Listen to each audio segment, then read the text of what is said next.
on the microphone? It's quite useful to also to wear I know, but not while I'm speaking. Yeah. Okay, welcome everybody to our session. We have a long title. We're trying to highlight the deep sea in this session. It's on balancing deep ocean biodiversity, carbon, resources, and resilience in the search for climate solutions. And as you can see, there's a lot of things to balance in the deep ocean. Our speakers today are myself, Lisa Levin from Scripps Institution of Oceanography, Nerissa Bax from the Greenland Institute of Natural Resources, Natalie Hilmy from the Centre Scientifique de Monaco, Alumita Senkanari from the University of Edinburgh Ocean Voices program, and Isa Elegbede, who's virtual today from Lagos State University. And I'm going to start just by introducing the subject that we'll be talking about for the next hour with two quotes. The first is that from the joint IPCC-IPBES workshop, policies that simultaneously address synergies between mitigating biodiversity loss and climate change while also considering their societal impacts offer the opportunity to maximize co-benefits and help meet development aspirations for all. So this idea that biodiversity and climate are connected is very important and recognized by all these bodies. The other quote comes from the recent Decade for Ocean Science meeting that was held in Barcelona in April. And they have established a series of decade priorities and goals, and one of them is to better understand deep sea biodiversity, ecosystems, and ecosystem services, including vulnerability to climate change and the impacts of newer or emerging economic activities, And all of these are the topics that we're going to be talking about for the next hour. So my presentation is on climate services and vulnerabilities of deep sea biodiversity. Each speaker is going to talk for about 6 minutes, and then depending on how we're doing on time, I have a series of moderator questions and then questions from the audience. So I'd like to point out the IPCC has said, as well as many others, that we cannot address climate without caring for the ocean's biodiversity. And probably a lot of you are here thinking these same things and agree with that. I'm going to start with biodiversity that forms the biological pump. That's all the little things that are up there in the ocean, the phytoplankton and the microbes, and the zooplankton that work to remove carbon from the atmosphere, fix it, through photosynthesis and move it down into the deep ocean. And so maintaining the long-term store of carbon in the deep waters and sediments that would otherwise reside in the atmosphere is what the biological pump is all about. But that only takes that only is the small stuff, basically. So we know that the ocean is full of fish and marine mammals and some marine reptiles, and that they play many different roles in the carbon cycle as well, transporting and storing carbon. Some of those roles are depicted here, and they involve everything from transferring carbon through the food web into deep water, vertical migrations, horizontal migrations, storing carbon in biomass, dead carcasses bringing carbon to the seafloor. There are many different ways that carbon is moved by animal life in the deep ocean into the deep sea where it's stored. And but a lot of these processes are uncertain and haven't been well quantified. And if you've got your cell phones out, you can find a really nice policy brief and a paper on IPCC science gaps that cover some of these processes by Pilar et al. But even that diagram depicted the deep sea floor as flat and featureless. We know it's not. There are many, many different processes that are carried out by the ecosystems on the seafloor that affect carbon. So some areas have high rates of carbon sequestration. Some systems cover vast areas. Some hold a lot of carbon in biomass. And the chemosynthetic ecosystems filter methane before it gets into the atmosphere, and they act to fertilize the ocean and stimulate primary production that also we count on to remove carbon. So there are many, many different what I call carbon cycle services carried out by seafloor organisms.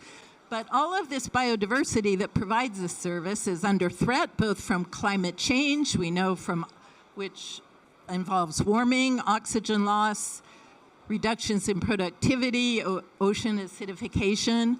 All of these happen at the surface, but then thermohaline circulation carries water into great depths. And so deep sea ecosystems are affected by climate change and have many, many different consequences. Warming redistributes species, can accelerate methane release from the subsea floor. Ocean loss of oxygen affects biodiversity, causes loss of biodiversity and changes food webs, causes habitat compression, and acidification involves dissolution of cold water coral reefs and basically creates havoc for calcifying organisms. And not just climate change, we have other threats to deep sea biodiversity that come from bottom trawling, from oil and gas drilling and blowouts, from contamination, from bycatch, from mine tailings disposal from land into the deep sea, and potentially from seabed mining. And there is one more, and these all involve a lot of different kinds of biodiversity disruption, physical disruption, contamination, loss of structure, altered food webs, sediment plume creation, changes in substrate. So these are all potential human activities in the deep sea that could disrupt the carbon cycle services of biodiversity. We also have marine carbon dioxide removal looming, and there are many forms: iron fertilization, macroalgal cultivation and sequestration, artificial upwelling, and subsurface injection of CO2 all have the deep sea as a repository for carbon dioxide and for carbon. And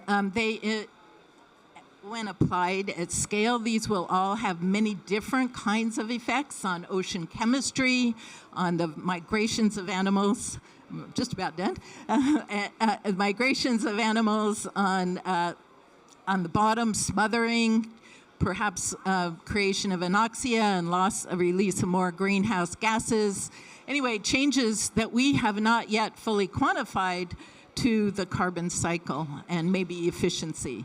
And so my final slide is really to say that we need to be thinking about biodiversity and carbon together and conserving the carbon cycle services provided by that biodiversity.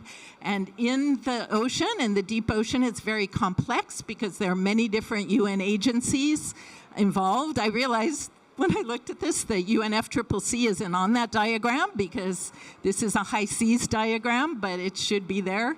And all of them need to work together with the different instruments they have for marine protected areas, for impact assessment, and for managing activities in the deep ocean, working together to bring biodiversity and carbon conservation. I would say climate positive and biodiversity positive steps together. So I'm over my time, and I am going to turn it over to Narissa Bax, who's going to talk about polar and deep sea. Yes.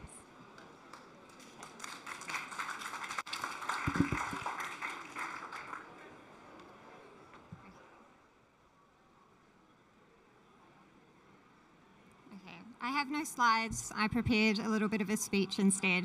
And I started with a quote because this is my second COP, and I learned that quotes go down well at COP events. So the quote that I have chosen is, "We don't see the world as it is, we see it as we are." And what we know to be true often only comes from witnessing changes. For my lifetime, not just in terms of ecosystem changes, but also in terms of narrative changes. And I have kindly had the opportunity to be part of the Antarctic research community for over a decade, and this year I moved to Greenland. This means that my life and my research experience now covers both poles, so bipolar, which is has other connotations. From a research perspective, I came into polar deep sea Antarctic research at a time when the key goal was the documentation of biodiversity, with an aim to discover new habitats and biodiversity, and the goal was to conserve it for many reasons, largely within the frame of maintenance, to maintain what we had in terms of things like genetic resilience, nutrient cycling, and habitat functionality. At the time, there was this kind of separation of those who studied climate change and those who studied biodiversity. This is no longer the case. It is now well recognised that the two crises of climate change and biodiversity loss are intertwined. However, the idea of maintenance of function still needs to be the framing goal, especially for the longer term. In the context of my work, this has become heavily centred on polar blue carbon, which is basically marine carbon captured to sequestration in ocean habitats in polar regions. What is important to consider in this regard is the accumulation rate in the deep sea over time, because this is what is removed for the process of sequestration that Lisa talked about from the carbon cycle long term for hundreds to thousands of years, and as a consequence maintains the healthy functioning of planet Earth. For example, the Southern Ocean accounts for about 40% of the global oceanic uptake of anthropogenic CO2. And data from the 90s, so from the 90s to today, show that the deep Southern Ocean, which is defined for us from greater than 200 metres, the average accumulation rate of carbon amounted to 3.7 teragrams of carbon per year. Modelling these data indicates a trend of increasing carbon accumulation rates, with rates expected to rise to 9.4 teragrams of carbon per year by the 2050s, and 14.7 per year by the 2080s. However, others predict, we can only put the data that we have into models, so others predict a potential sharp decline in carbon sequestration to 1.5 teragrams of carbon per year by the 2090s. This anticipated fluctuation in carbon accumulation rates highlights the vulnerability of the Southern Ocean and its capacity to sequester carbon. And we can't just expect these processes to follow on and function as a given into the future. The process, a process that is reliant on a food web of biodiversity, needs to be understood and protected. With this in mind, there are key policies aimed at preserving oceans' ability to sequester CO2 long-term that could have profound implications for global climate mitigation efforts, including, first, designating and enlarging marine protected areas, regulating activities that affect the deep sea blue carbon reserves, and adjusting our industries, so such as fisheries impacts, to address climate change and essential components of both nationally determined contributions, national adaptation plans, and global stocktakes. 2, environmental impact assessments can be mandated to include detailed carbon accounting. This could also assess the amount of carbon likely to be released by research and industry projects as well. The UNFCCC's global stocktake could recognise deep sea blue carbon or similar as an important category for both climate change adaptation and mitigation. 4, climate change impacts on deep sea blue carbon stocks could be addressed through the UNFCCC's loss and damage mechanism to recognise the link between ecosystem health and human well-being. 5, in addition, it is important for dialogues and platforms that address ocean and climate change, like the Ocean Climate Dialogue, to give priority to incorporating the conservation of deep sea blue carbon into the wider framework of climate governance. This would improve the consistency and efficiency of policies in dealing with climate issues related to the ocean. Lastly, the potential alignment of biodiversity beyond national jurisdiction agreement offers a chance to synchronise between climate and biodiversity policies, particularly in regions that are under the jurisdiction of any specific nation. So as a final point to illustrate what it means when science and policy combine, polar ecosystems are not only important in their function, but also in their legal frameworks. The atmosphere, the high seas, including the Arctic Ocean, are regarded as global commons by international law. The Antarctic is governed by the Antarctic Treaty System and holds territorial claims in abeyance, which basically means suspension. So no new claims can be made while the treaty is in force. An important factor to consider in this context is deep sea mining. So the Antarctic Treaty System, the 1991 Protocol on Environmental Protection, more commonly known as the Madrid Protocol, bans mining in Antarctica. The protocol is scheduled for review in 2048. Using seabed mining as an example, it is therefore important to recognise that the ecosystems on the seafloor that are currently protected from extractive industries are shared responsibilities for protection rather than common pooled resources. Thank you.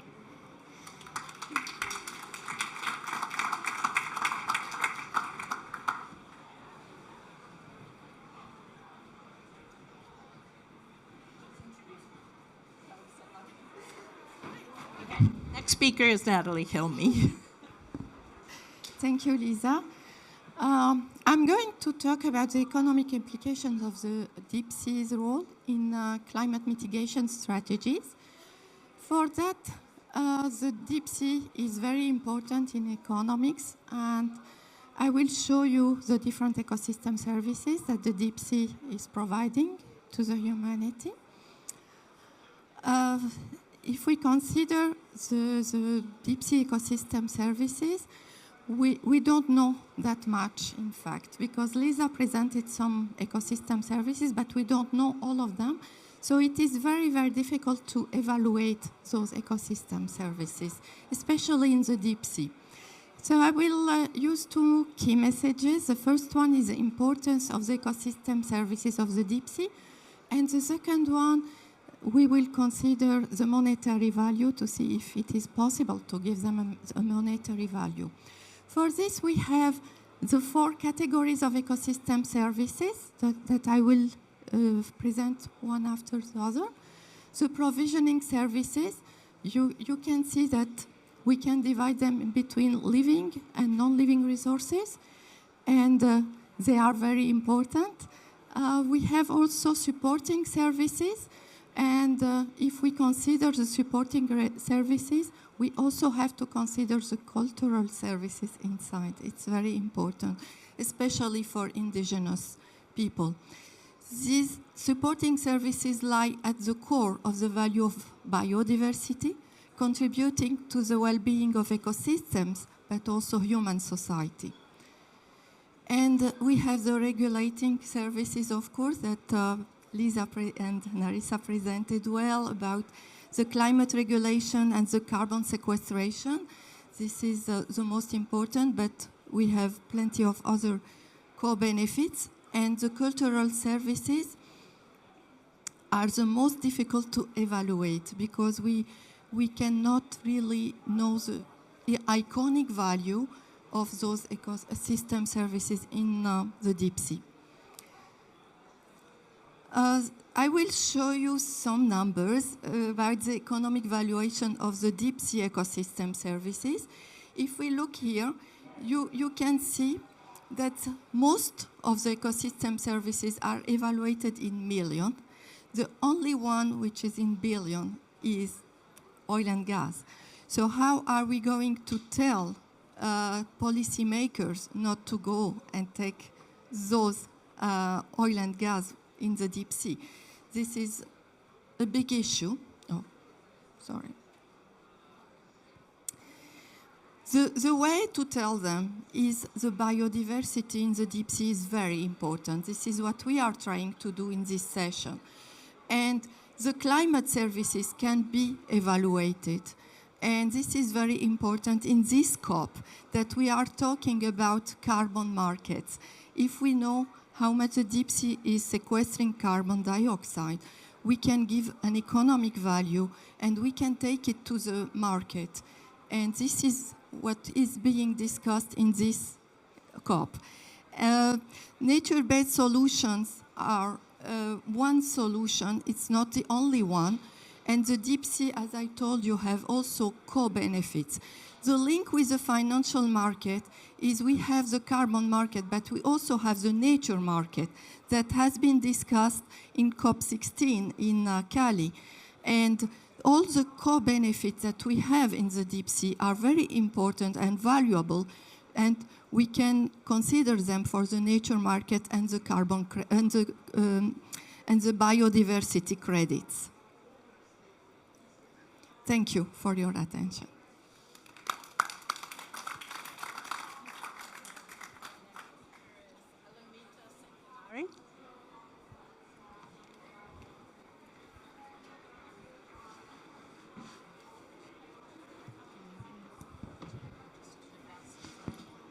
Okay.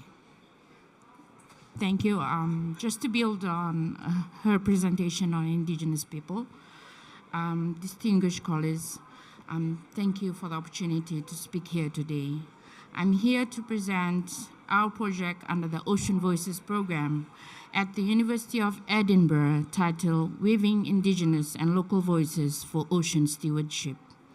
Our goal is to strengthen the inclusion of indigenous people and local communities in international marine biodiversity governance, specifically within the framework of the BBNJ Treaty. As we know, the sustainable management of marine biodiversity in areas beyond national jurisdiction is a cornerstone of our collective efforts to address climate change. The deep ocean holds vast biodiversity and carbon storage potential, making it essential for global resilience. Yet, as we engage in policy discussions on BBNJ, there remains a critical gap: the voices and knowledge of our indigenous people and local communities. They are often underrepresented despite their long-standing stewardship of ocean ecosystems. Our project seeks to address this gap by exploring ways to meaningfully integrate indigenous people and local communities into the BBNJ Treaty process, informed by lessons from other international frameworks like the UNFCCC and the Convention on Biological Diversity. First, to build a foundation for IPLC participation, we are examining processes that have successfully integrated these communities in climate and biodiversity governance. For instance, the UNFCCC Local Communities and Indigenous People Platform was established in 2017 to create a safe space for sharing knowledge and best practices related to climate change, adaptation, and mitigation. This platform is a vital model as it enhances IPLC participation, respects traditional knowledge, and promotes synergies between indigenous practices and scientific approaches. Similarly, the UN Permanent Forum on Indigenous Issues and the International Indigenous Forum on Biodiversity offer critical insights on facilitating IPLC involvement and ensuring that their rights and knowledge are upheld. This platform offers lessons that could inform the BBNJ Treaty's approach to IPLC inclusion. By drawing on these examples, our projects aim to create actionable recommendations that can enhance IPLC participation in BBNJ negotiations, laying the groundwork for a more inclusive and equitable governance structure for the deep oceans. Our project objectives reflect this ambition. We aim to assess the current status of IPLC participation in marine biodiversity treaties, identifying existing challenges and successful strategies from other processes, develop actionable recommendations for enhancing IPLC involvement in the BBNJ Treaty based on these findings, building a network of IPLC and advocates of amplifying IPLC voices in BBNJ discussions, deepen our knowledge and understandings of traditional and cultural knowledge related to areas beyond national jurisdiction, and explore how these insights can inform the treaty area-based management tools, including marine protected areas. One of our key methodologies is creating a deep ocean story map. It's a GIS-based platform to document and share IPLC knowledge about the deep ocean. This online platform will allow IPLC to retain full ownership of their narratives and stories, presenting cultural heritage and traditional knowledge in a georeference format. This map will not only document cultural values associated with the ocean, but will also serve as a sensitive resource for deep ocean management tools. With IPLC in charge of their content, this platform will ensure that knowledge is shared in a respectful and impactful way, informing future policies on BBNJ.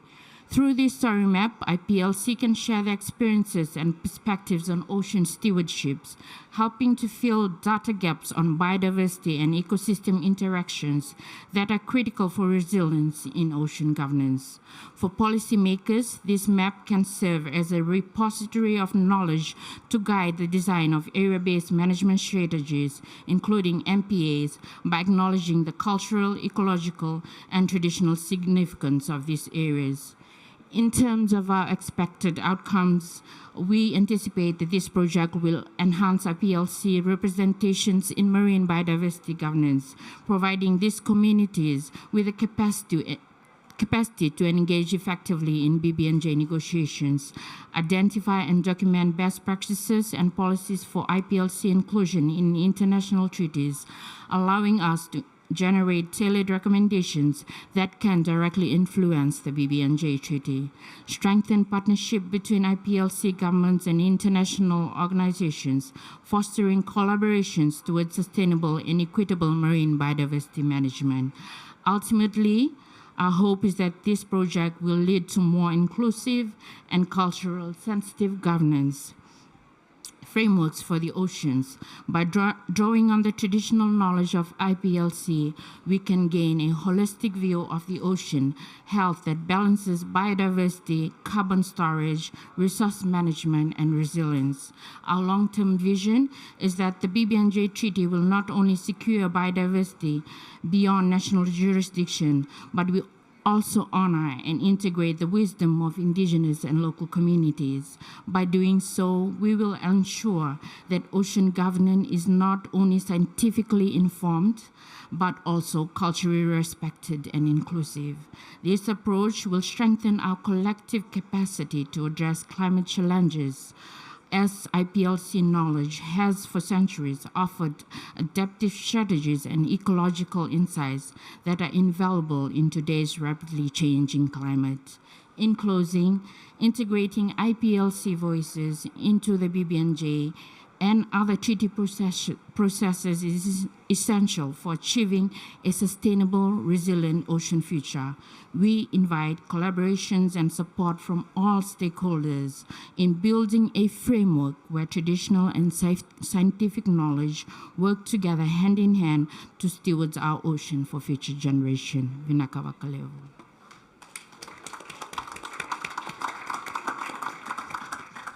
Okay, and our final speaker is actually online. It's Isa Elegbede from Lagos State University. And hopefully we can, so his slides are, can the person organizing, this is Isa. Say hi, Isa, and then we're gonna put your slides up, and you'll have to say next slide when you want me to advance. Okay. So if we could go back to the slides where we left off, his was the last set of presentations. All right. Okay, Isa. Yeah, thanks so much, Lisa, for organizing this event. And I want to appreciate all members and as well people at this event.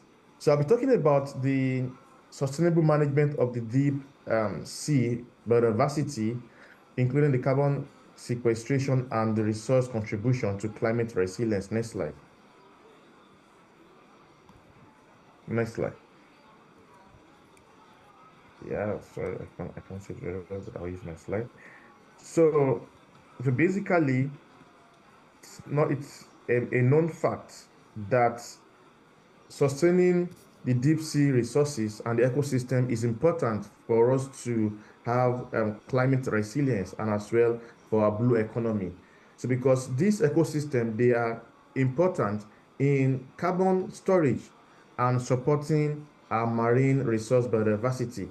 Because we keep talking about deep sea biodiversity, because with deep sea biodiversity, carbon sequestration can play through absorbing various amount of CO2, because it has been estimated that the deep sea environment ecosystem can absorb up to 2.3 billion metric tons of CO2 annually, so which has the chance to mitigate climate impact and enhance marine resilience. Next slide. So we talk about the value of deep sea ecosystem, on how deep sea ecosystem is important. Like Ilmi talked about the ecosystem services. So we realize that deep sea resources, or the ecosystem, is the largest reservoir of carbon on planets, because compared to the blue carbon, compared to the plants, the atmosphere, we realize that the deep sea has the chance to store greater amount of carbon. And it has been estimated, according to the model by the Woods Hole Oceanic Institution, that the deep sea ocean can store up to 37,100 gigaton of CO2. So which shows the value and the opportunities in protecting this ecosystem. Next slide. Now, deep sea habitats. This habitat is so crucial that it has been facing a lot of challenges and a lot of threats, ranging from climate change, ocean acidification, even overfishing, and some emerging issues like deep sea mining. Recently, I was invited as a speaker with SOA, talking about deep sea mining in Africa and in Nigeria. So I was able to tell participants there that we need to understand the resources that we have. We need to have a moratorium before exploring and depleting these resources. So this habitat, if with this threat, they affect our biodiversity, and as well they kill the ecosystem stability. Now, there are several ways by which we can protect this ecosystem. One of them includes sustainable harvesting. We need to sustainably harvest our resources, and as well to implement a lot of MPAs, because with this we can be able to protect the carbon storage and the diversity, which underpins how our marine resources can be resilient and are important for our blue economy. Next slide. So we have the ocean-based climate intervention and their deep sea impact. There are various interventions of climate in the deep sea. One of them include the macro algae cultivation, the ocean thermal energy conversion, and the ocean reflectivity. All these are important. However, they are necessary to see how we can adequately capture CO2 in the aquatic ecosystem, particularly in the deep sea. Now, next slide. So now, all these things cannot be done alone. It requires both local, regional, national, and international framework, not excluding the indigenous knowledge and participation. I'm recently as well part of the Geo7 with the UNEP, talking about bringing indigenous perspective to ocean and climate, and we were able to understand how indigenous background can highly be connected to international framework. Now we have various frameworks like the UNCLOS, the BBNJ, and the rest. All these are required to promote equitable resource access and conservation, and as well to develop nations relying on ocean resources. However, we are here to see a lot of these things. We want to implore these treaties and these regulations to do more in promoting equitable access to these resources, so that the local community, the indigenous, and the traditional people can as well benefit and have equitable contribution in making decisions. Apart from these, technologies like the autonomous underwater vehicles and eDNA genetic analysis will also assist us in monitoring and conserving this ecosystem so that we can always have a good sustainable policies and a sustaining extraction pattern. So lastly, so it is important that for us to attain a sustainable level for our deep sea resources in terms of managing and having equitable access and management, we need collaborative governance, bringing the top to bottom and bottom top, bringing everybody on board, especially with the decade that talks about leaving no one behind. So we need collaborative governance through technological innovation as well, and commitment, natural commitment to conservation. So the deep sea can be a strong avenue for climate resilience and provide sustainable resources for the blue economy, because blue economy is the key and one of the way that we can sustainably have equitable access to resources, because globally we're talking about poverty, talking about various issues. Blue economy, if well explored and maintained properly, have the chance to solve a lot of problems we are facing in the world. So thank you so much. Thank you. Thank you, Isa. So I actually have a series of questions for the panel, but I think what I'd like to do, given time and so on, is open it up for audience questions. And if there are no audience questions, we'll go to some of the others that I prepared. But are there any questions out here? Yeah. Oh, sorry. Hello. My name is Conrad. I'm coming from the island of Oahu in Hawaii. And one of the biggest things, just going off of your last point, about the equitability of it all. I think that word is used a lot when we're talking about management of protected areas, of BBNJ.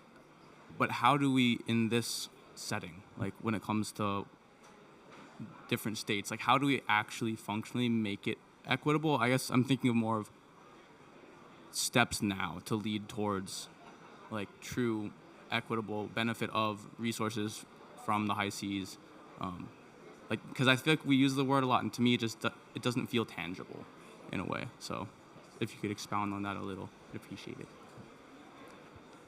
Yeah. I'm going to ask the panel if anybody here would like to address that. Yeah. I think I can try. Yeah, Lisa. Yeah, can I go ahead, Lisa? Hello? Yes, you can go ahead, Isa. Yes. Yeah, thanks so much for that question. Yeah, it's important to have equitable access, because looking at the decade action that talks about leaving no one behind, and how do we ensure that everyone is taken along through having equitable access. Now, equitable access does not only mean getting access to the resources, having collective avenue of participation from all stakeholders is one of the attributes of this statement. Another thing is to ensure that we explore awareness, people to be aware of the opportunities, the benefit, and how we need to be to collectively protect this ecosystem. Apart from this, it's important to connect issue of transparency to this, because with this, it will allow everyone to understand the impacts on the biodiversity. And lastly, research and knowledge transfer is very, very important, because it's important to close the gap between the global north and the global south. Having this knowledge and understanding what is happening in the deep sea ecosystem will allow everyone to be acquainted to how we can best manage and protect these below resources we're talking about. Thank you.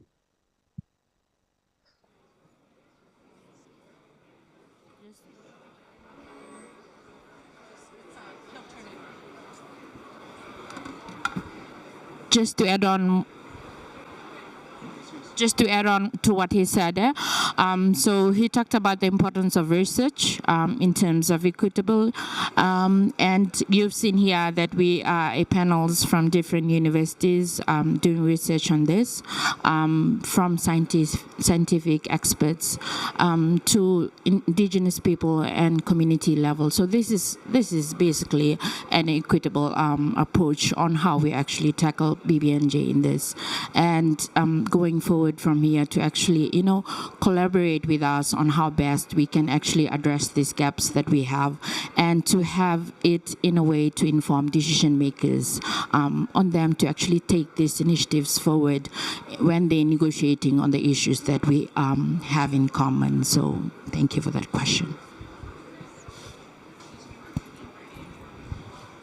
Okay. Interested to hear if any of the panelists have a perspective on what the front runner is for marine carbon removal technology in the deep ocean. If there's a clear leader at the moment on what's going to be the technology that's going to scale for marine carbon removal in the deep ocean. You want me to say it? Or do you want to talk? You're probably better to say it, but I can say something after you. Okay. Front runner. From everything that I've seen, the most active technology right now is ocean alkalinity enhancement, but it's not being applied in the open ocean so much. So I think most of the application and most of the consequences will be in the coastal ocean. In terms of the deep ocean, I listed off some of the different technologies. They're all in pretty early stages. Subsurface injection is going on in some areas already, and re-injecting old oil wells, but also just injecting into basalt of CO2 in Norway and so on.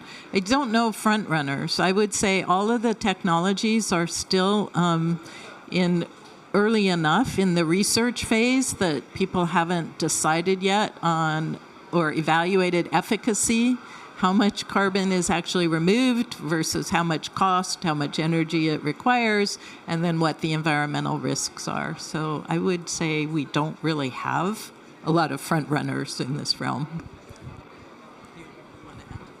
Oh, I don't know if it's a front runner either, but in terms of the research that we're doing in Greenland, and there is increasing research for this in polar areas generally, because it's about the biomass sinking of macroalgae, for example, and there is a huge, biomass of coastal algal that's potentially making it to the deep sea, but this is very much an assumption of how much will make it to the deep sea, how much will be sequestered long term and really make it below the sediments and taken out of the carbon cycle.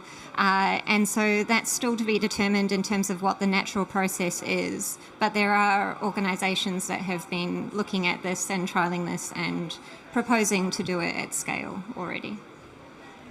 Do you want to add anybody? Okay. Other questions? Yep. Hi there. My name is Jamie. I'm part of a group from the University of Maine School of Law, and I'm focusing my law studies on environmental and oceans law. And I've gotten to learn some law of the sea this semester, which has been great. So I'm really curious about deep sea resource extraction in the form of mining, which I think has been touched on during this session, at least, vis-a-vis the just transition and electrification that we see going on, and sort of everyone jumping on this bandwagon to electrify everything, which is an entire conversation on its own. But I'm just wrestling with the idea of how do you square those two things when you need at least some new mining to get all the elements and minerals for all these batteries and motors we need to build, if they're in the deep ocean and in countries' EEZs. And also just thinking about Norway recently approving, I think, quite a bit of deep sea mining for a lot of things we need to do this. How do you make that work, or just your thoughts on that? Well, I have a lot of thoughts, but let me ask the panelists if they would want to address. Yes, I can try to reply from the economic side, and maybe Issa will take it for the law. And from the economic side, we don't know yet if it is really cost effective. In fact, deep sea mining is not a solution. We go to the sea just because we don't see it, but it is very costly, very expensive.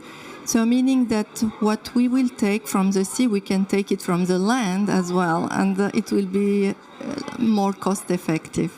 But anyway, I don't think this is really a solution, neither on land nor in the sea.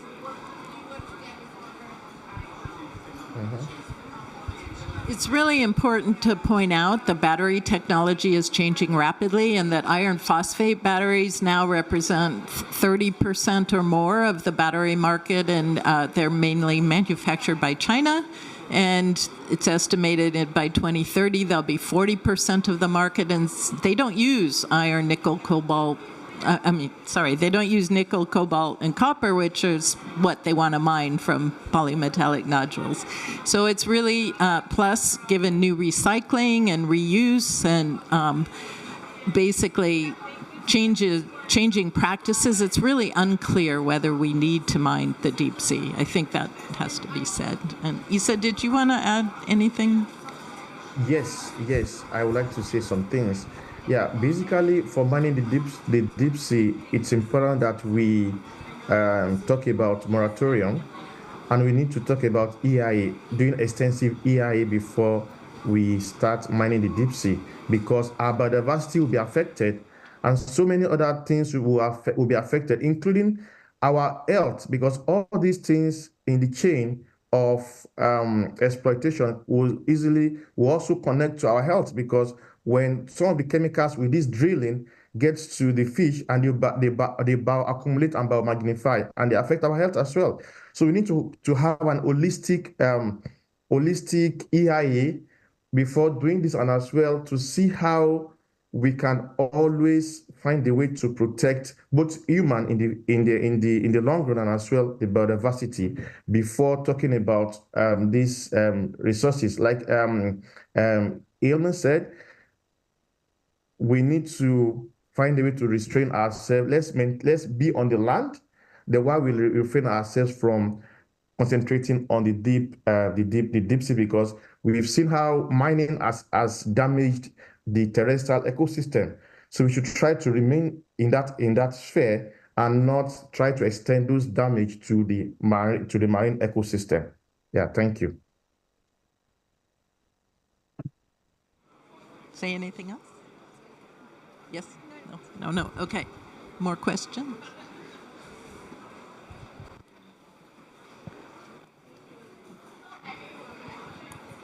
Sorry, just a real quick one. Conrad again from Hawaii. And when it comes to deep seabed mining and the issuing of permits from the ISA, the International Seabed Authority, do you think that the presence of people like Gerard Warren and the Metals Company and the way, like the structure of the ISA is making it more possible for not misinformation necessarily, but like pressures to be put to push for deep seabed mining that aren't necessarily there? Like even in some of the recent meetings, the talk of the economics, like a lot of the data seems to be inflated and outdated when it comes to the need for these deep sea metals. In the past 3 years, like nickel's gone down like 30%. And yeah, is the structure of the ISA making it easier for companies like the Metals Company to push for permits to explore the feasibility of deep seabed mining? That's my question. Well, the ISA has a mandate from the UN Convention on the Law of the Sea to manage seabed mining. So that's what it's been doing. But it also has a mandate for protection of the marine environment and a mandate to oversee scientific research, marine scientific research for the area, which is the seafloor. I would say that it was unprecedented for Gerard Barron, the CEO of the Metals Company, to take the floor and speak for the delegation of Nauru. But, and I don't think that's happened again. I'm not really sure.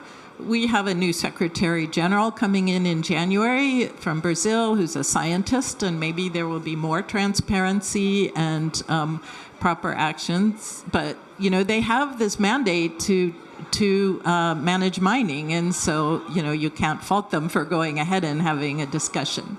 There's a moratorium discussion going on, and who knows what will happen. Mining is important. Everybody out there realize mining hasn't happened yet. Deep seabed mining. It's, people have been preparing for it for a while now, but it hasn't yet to take place. Anybody else? Okay, let's see how we're doing on time. We still have a little bit of time. I have questions for our panelists, but let me just see, are there any more audience questions? Maybe Lisa, you talk about carbon removal technologies, solutions. What do you think are the most terrible ones, the most dangerous ones that you have in mind? Okay, yeah, you asked about the most promising ones. Yes. You ask about the most dangerous ones. Boy, It depends on who you are and where you are as to the vulnerability. If I'm a creature sitting on the seafloor where somebody wants to deploy massive amounts of algal carbon or crop waste or wood chips or something right on top of me, that's pretty dangerous, okay? You're basically going to smother everything down there.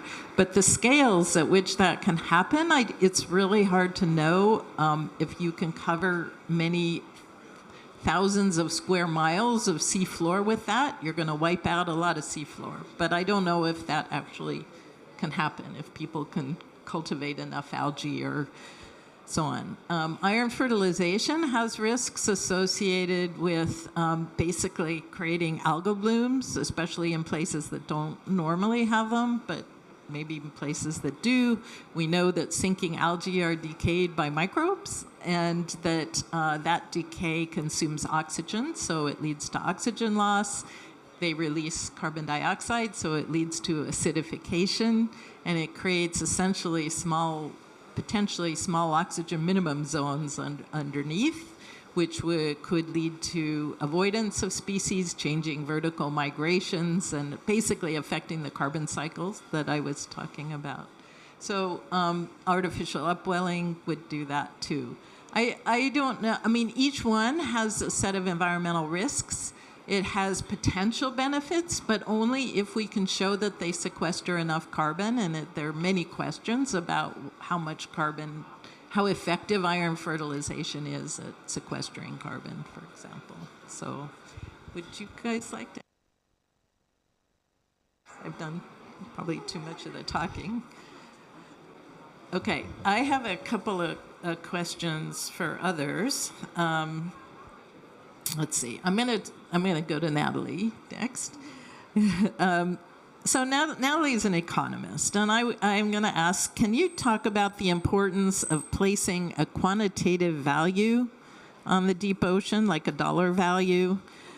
This hasn't been done for very many ecosystems in the deep ocean yet, and alongside that, are there values that can't be captured in dollars, and how do we address that? Thank you, Lisa. The idea to put an economic value or a monetary value to the ecosystems is to talk to the decision makers. Because if we just tell them that the biodiversity is going to disappear, they will tell us, okay, but we don't know even how much biodiversity we have in the deep sea. But if you tell them that it has a monetary value, maybe it will talk to them more than the number of species or something that they cannot see in the deep sea. Of course, we cannot give a precise economic value because we cannot evaluate, for example, the cultural services or the spiritual services, all the species that are very important for indigenous communities. But we can consider the market value and say that this is the minimum and tell that we have many other co-benefits that we cannot calculate.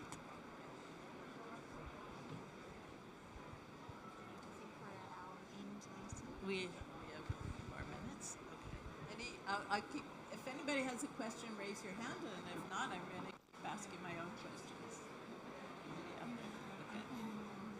Okay. So Narissa, you've done a lot of work on polar areas, and you were talking to us, and you're working in Greenland. But can you talk about the similarities between the deep sea and polar ecosystems with regards to climate and biodiversity and their vulnerabilities?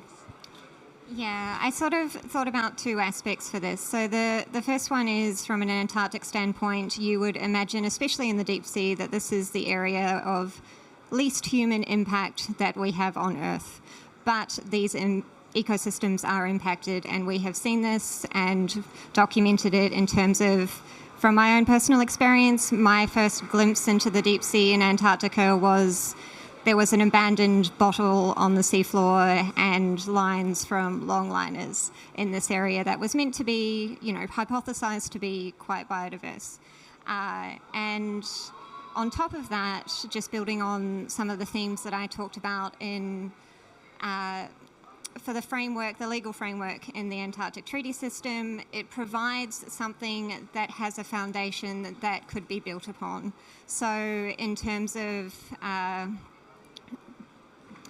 it didn't just start from a collaborative standpoint with the Antarctic Treaty System. We had a basis of the International Polar Years before that as well. So from the 1950s, a basis of collaborative scientific exploration in Antarctica for the world type of setup.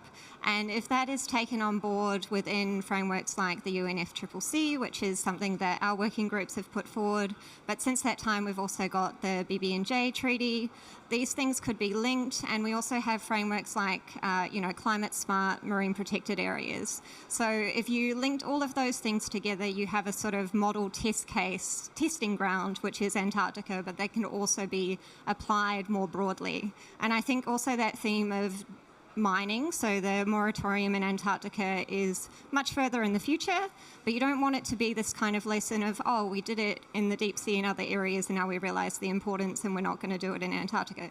You want it to be the flip of that, where we recognize the importance in both of these areas, and as a consequence we are persisting as, humans. Thank you. Okay, I'm being told we have to wrap it up. I really want to thank you all for coming, and thank Isa for being there at 5 or 4 a.m. or whatever it is. He's in Texas right now. And thank all our speakers. Yes.